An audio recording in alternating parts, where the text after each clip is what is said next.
Note: the following video depicts a specific configuration of the notebook. The same removal and replacement procedures apply to all configurations of the notebook. Before you begin, remove the battery, surface cover, optical drive, hard disk drive, keyboard, and top cover. Removal.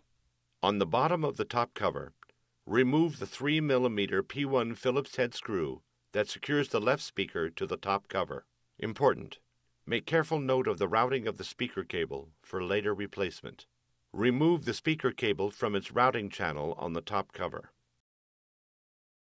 Remove the left speaker from its alignment pin and tab on the top cover. Release the right speaker from the retention tab and remove the right speaker from its alignment pins and tabs on the top cover. Remove the speakers. Replacement. Place the right speaker into position on its alignment pins and tabs on the top cover.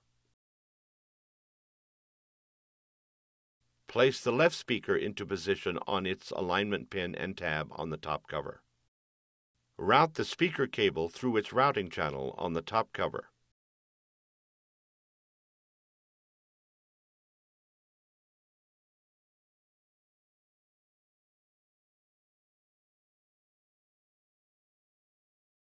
Replace the 3mm P1 Phillips head screw that secures the left speaker to the top cover.